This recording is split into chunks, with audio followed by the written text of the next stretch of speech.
about safety this morning. Turns out Colleen is here from the VPD's Women's Personal Safety Team, teaching us the 4 A's. Normally you teach this to women, but this applies to men and women.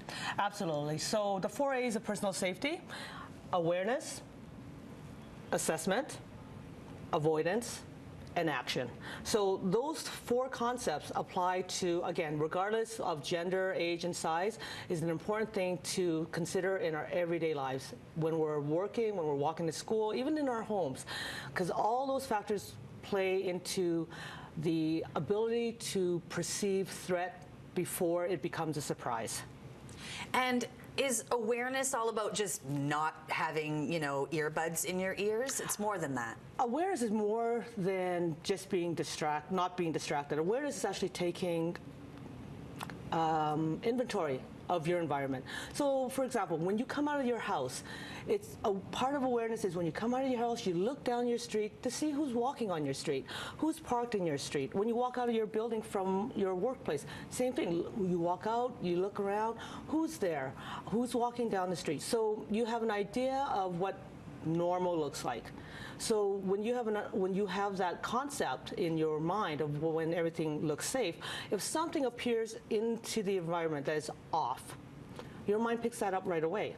So then you can look at that, the second part of the A, assess. You can determine, is that something I need to be worried about? And if it is, then can I avoid it? And if it's not something I need to worry about, then I can continue on my way. But if it is a threat, then I need to act. And acting could be as simple as crossing the street, or it could be your body language and how you carry yourself. Or in the most extreme cases, if it's a violent act that's directed towards you that you can't avoid, you may have to physically engage. And what was the 4th A again? Act. That was the 4th one. That's the 4th A. So awareness. Be aware of your surroundings. Yeah. Know what looks normal. Yeah, thank you. Let's bring these back up because it's really hard. I know we're going to learn some actual, moves that we can do, some concepts, but really getting this into our heads here. Awareness, assessing, yes. Avoidance, yes. And then acting. Okay, let's get to the action and bring out Jason here because I know you have some really great ways that we can ingest this information and I think remember it hopefully for forever. Welcome, Jason.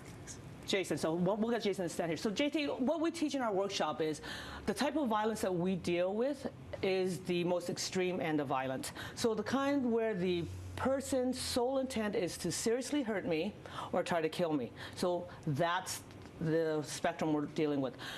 One of the most common human grabs that people put on each other before they do something bad is what we call just the simple wrist grab. Now, for me to go force on force with Jason would make no sense. He's bigger, stronger, younger than I am, and he's probably going to overpower me quite quickly. So fighting with him like this is inefficient. What we want to do, especially because I'm smaller in stature, I want to exploit the most weakest point of this attack at this point. And this is not to say that we stand here for a long, long time. We're sort of slowing this down for the sake of learning. In a human grab, the weakest point is between the thumb and the forefinger. So if I know that, I'm going to send all of my force, all of my weight through that point. One of the simplest ways to remember what one can do here is using everyday movements applied in a different context. So in this manner, I'm just going to answer the phone. I'm going to answer the phone. So I'm going to bring my hand to my ear. So the reason Jason is not able to hold me very easily here is because I'm not just pulling. I am bringing my wrists through his thumb and finger. I'm actually moving my entire body. And using your body weight. Using my body weight, absolutely. Can I give that a try? Absolutely. Come and give this. So grab JT by the wrist. So JT, oh, there you go, even before I'm able to. Well, what I really took away from there is that you have to get this done quickly. Absolutely. You don't sit there and wait. Once you feel that contact, and you know this is not a friendly environment, acting immediately is key. And we're going to build on that. Oh, perfect. So, because he's still thinking about you. Right now, you've broken his grip. But he's still thinking about you. And if his intention is to hurt you seriously, or even worse, you want to make sure that you make him not think about you. You want to change his mindset. I want to hurt him. You want to create a debilitating injury so that you can get away safely. That's another way of saying it. Okay, so I'm going to show you just a couple of things of what you can do here.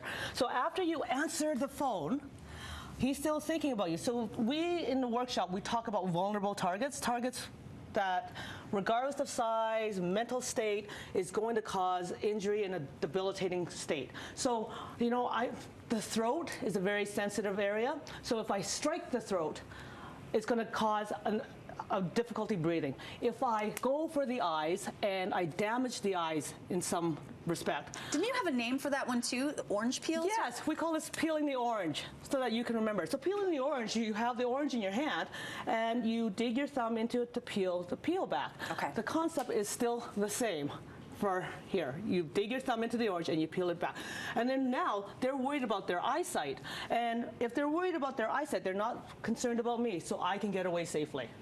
Colleen, Jason, thank you so much. This is really powerful information for men and for women about personal safety and awareness and how to act. And you can learn more at some free information sessions. Information coming up on your screen. vpd.ca is the place to do that. Thank you so much, guys.